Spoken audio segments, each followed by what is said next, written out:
أعوذ بالله من الشيطان الرجيم بسم الله الرحمن الرحيم السلام عليكم ورحمة الله وبركاته. This is the part 2 of our subject on Hajj, do's and don'ts. We have already explained or answered the 4 questions regarding Hajj, and today in this part 2 inshallah we will answer the question number 5, and that is, what are the types of Hajj? What are the types of Hajj? My brother, my sister in Islam, there are 3 types of Hajj. Number 1 is Hajj at-Tamattu'. Number 2 is Hajj al-Qiran. Number 3 is Hajj al-Ifrad. So we have Hajj Tamattu', we have Hajj Qiran, and we have Hajj Ifrad. Let us start with Hajj Tamattu'. Hajj Tamattu', my brothers and sisters in Islam, involves performing Umrah first during the months of Hajj, in Shawwal, Dhul-Qa'dah, and Dhul-Hijjah, and then performing Hajj with 1 ihram for each, means separate ihram, separate intention, separate niyyah.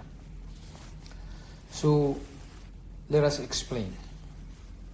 When you as Hajj reach the sacred city of Mecca with the intention to perform Hajj Tamattu', you should first perform Umrah only, and then shave your hair or cut your hair and exit the ihram. Exit the ihram means take off your ihram, remove your ihram, and wear normal clothes to become an ordinary person in Mecca. To become like an ordinary person in Mecca. Then on the 8th of Dhul Hijjah, listen carefully, what we call Yawm al-Tarwiyah, the day of Tarwiyah, you should enter ihram again for Hajj only and do all the acts of Hajj. I hope we understood. So in short, Tamattu' means a separate complete Umrah and a separate complete Hajj. And when entering ihram or niyyah for the Hajj Tamattu', you should say لبيك اللهم لبيك عمرة لبيك اللهم لبيك عمرة. Here I am, O Allah, for Umrah. And then you keep reciting the talbiyah as the Prophet Muhammad ﷺ did. لبيك اللهم لبيك لبيك لا شريك لك لبيك إن الحمد والنعمة لك والملك لا شريك لك. So this is Hajj Tamattu'. This is Hajj Tamattu'. You reach Mecca with the intention of Hajj Tamattu'. At the miqat, you will say Labbaik Allahumma Labbaik Umrah. So you will perform only Umrah, and then exit the ihram means remove, take off your ihram. On the 8th of Dhul Hijjah, you enter ihram again and perform Hajj wherever you are in Mecca. You don't have to go to miqat, wherever you are in Mecca on the 8th of Dhul Hijjah. So you say Labbaik Allahumma Hajjan that time. So what about Hajj Qiran? Hajj Qiran means you enter ihram for Umrah and Hajj both together. Means you combine Umrah and Hajj together. And this is done by intending that your tawaf and your sa'i will be for both Hajj and Umrah. So you combine Hajj and Umrah together. In Tamattu' you separate them. So in Tamattu' you will have 2 tawaf, 2 sa'i, 1 tawaf for Umrah, 1 tawaf al-Hajj for Hajj, 1 sa'i for Umrah, 1 sa'i after tawaf al-Hajj. In Qiran, which you combine both Umrah and Hajj, you will have only one tawaf and one sa'i. So when entering Ihram for Hajj Qiran, you should say لبيك اللهم لبيك حجا وعمرة. لبيك اللهم لبيك حجا وعمرة. Here I am, O Allah, for Hajj and Umrah. I hope we understand the difference. What about Hajj Ifrad? Hajj Ifrad means your intention is to perform only Hajj. To perform only Hajj. Hajj Tamattu', your intention, Umrah and Hajj. Hajj Qiran, both. Hajj Ifrad, only Hajj. So when you reach the city of Mecca, you will perform what we call Tawaf al-Qudum. In English, Tawaf of arrival. This is Sunnah. And you can perform Sa'i, between Safa and Marwa for Hajj. But you don't have to shave your hair. You arrive Mecca, your intention is to perform only Hajj. You will do the Tawaf al-Qudum, the Tawaf of arrival, which is Sunnah.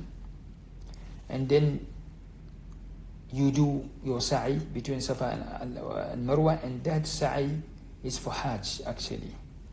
But you don't have to shave your hair, or you cannot shave your hair. You have to remain in your Ihram, means not to exit your Ihram until after stoning Jamarat al-Aqaba on the day of Eid.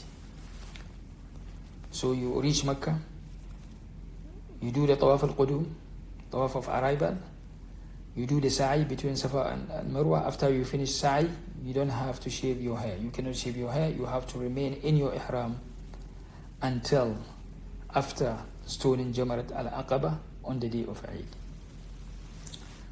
It is allowed from the Sharia perspective that to delay your Sa'i. You don't have to do it immediately when you arrive. You can delay it, your Sa'i, because that Sa'i is for Hajj. If you wish to do so, until after the Tawaf of Hajj, means Tawaf al-Ifada. So you can delay it. You arrived, you can do it, but you cannot shave. Or if you wish, you can delay it, and then you do it with the Tawaf al-Ifada. So when entering Ihram for Hajj only, Hajj Ifrad, you should say لبيك اللهم لبيك حجا. لبيك اللهم لبيك حجا. Here I am, O Allah, for Hajj. And then you start, reciting the Talbiyah, as we mentioned earlier. لبيك اللهم لبيك لبيك لا شريك لك لبيك إن الحمد والنعمة لك والملك لا شريك لك. So let me summarize this with regard to, or explain this with regard to actions done in Hajj Qiran and Hajj Ifrad are the same. The actions that you have to do in Hajj Qiran and Hajj Ifrad are the same. One Tawaf, one Sa'i. One Tawaf, one Sa'i for both. Except that the one, if you are performing Hajj Qiran, the only difference is that you have to offer a sacrifice, Hadi. But the one who is performing only Hajj Ifrad, he doesn't have to offer anything. So this is the main difference. But the actions are the same. Hajj Ifrad and Qiran are the same. One Tawaf for Hajj, for Qiran, one Sa'i for Qiran, one Tawaf for Ifrad, one Sa'i for Ifrad. The only difference is that the one who is performing Hajj Qiran, he has to offer a sacrifice, Hadi, whereas the one who performing or doing Hajj Ifrad does not have to offer anything. My brother, my sister in Islam, with regard to Talbiyah, since we mentioned, men should raise their voice when reciting it, As for the woman, they should recite it in such a manner that those women who are beside them can hear it. However, if there is a man beside a woman who is not one of her mahrams, let's say, such as husband, brother, etc., in this case, she should not, or she should recite her talbiyah silently. I hope the types of Hajj is really clear for all of us, inshallah. Hajj Tamattu, what is that? Hajj Qiran, what is that? Hajj Ifrad, what is that? And the difference, inshallah. So question number 6, what are the forbidden things after entering Ihram? Things that you cannot do. For men in particular, they should not do the following. Men should not cover their heads with something that stays on the head, but shading their heads with umbrellas, car roofs, and tents, and carrying something such as mats, for instance, on one's head when moving them from one part to another. It's okay, it's fine. Number 2, men should not wear shirts or turbans or pants unless someone cannot find waist wrapper, what is in Arabic we say izar, in which case he may wear pants. But this is, we are talking about, centuries before, but now nobody can say that he cannot get, find or get, izar, ihram. But it is,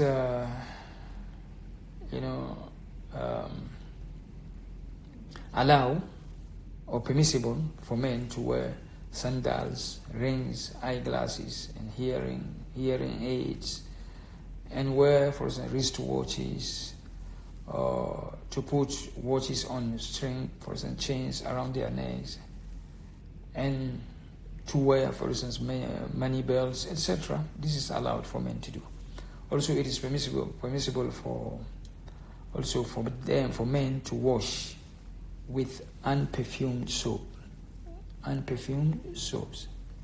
and to scratch their hairs and bodies. Let's say you are not feeling comfortable and you want to pour water and just clean yourself, you can do that.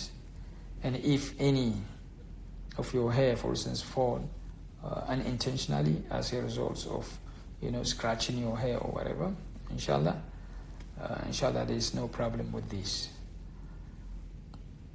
There are things that apply equally to men and women that should not be done. For instance, number 1, men and women should not cut anything from their hair or nails, but removing tones, etc.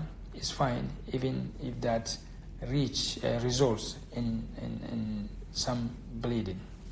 Number 2, men and women should not apply perfume after entering ihram, either to the body, clothes, etc. And also, both should not wash with perfume, soap either.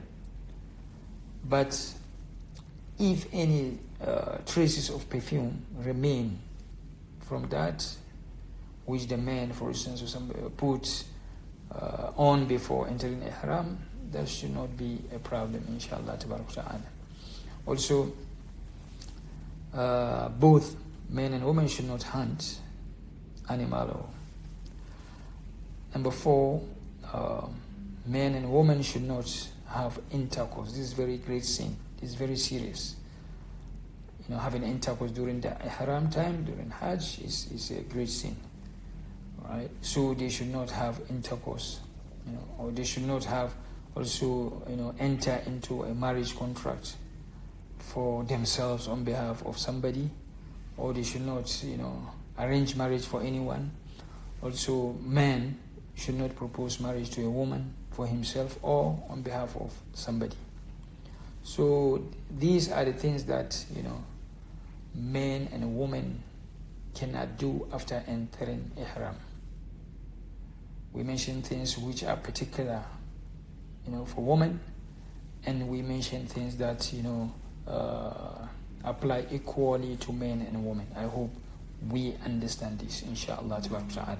So to conclude, Allah ta'ala says in Surah Al-Baqarah, verse 197, أعوذ بالله من الشيطان الرجيم الحج أشهر معلومات فمن فرض فيهن الحج فلا رفث ولا فسوق ولا جدال في الحج وما تفعلوا من خير يعلمه الله وتزودوا فإن خير الزاد التقوى واتقون يا أولي الألباب. Whoever commits to perform Hajj, let them stay away from intimate relations, means intercourse between wife and husband, bad language, arguments during pilgrimage, during Hajj. Whatever you do, whatever good you do, Allah fully knows of it.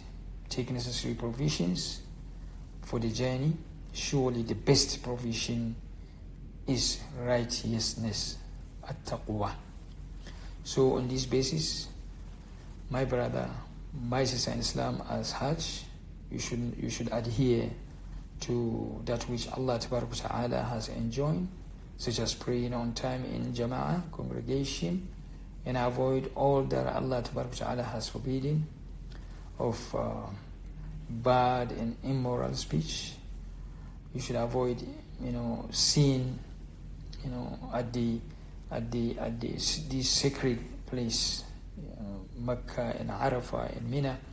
Unfortunately, some people, they involved in, even during the Arafah, especially during the Arafah, while sitting there, involved in, backbiting, involved in talking about people, talking things which are not, required during that time, because it's the time of supplication, it's the time of seeking maghfirah, but people should not, occupy themselves, on backbiting and saying bad things, and they should concentrate on doing dhikr, inshallah ta'ala. So my brother, my sister in Islam, although as we know, Hajj is performed over the course of a few days in the month of the Hajj, but the intention to perform Hajj can be made during Shawwal, as we said, and Dhul Qa'dah, and beginning of, and in the first half of the month of the Hajj, inshallah ta'ala. So finally, remember the saying of our beloved Prophet Muhammad sallallahu alaihi wasallam: learn your ritual from me. خذوا عني مناسككم. May Allah ta'ala accept all our good deeds. May Allah ta'ala accept your Hajj. May Allah ta'ala grant you Hajj mabrur wa sa'i mashkur. هذا وصلى الله على سيدنا محمد وعلى آله وصحبه وسلم تسليما كثيرا والحمد لله رب العالمين.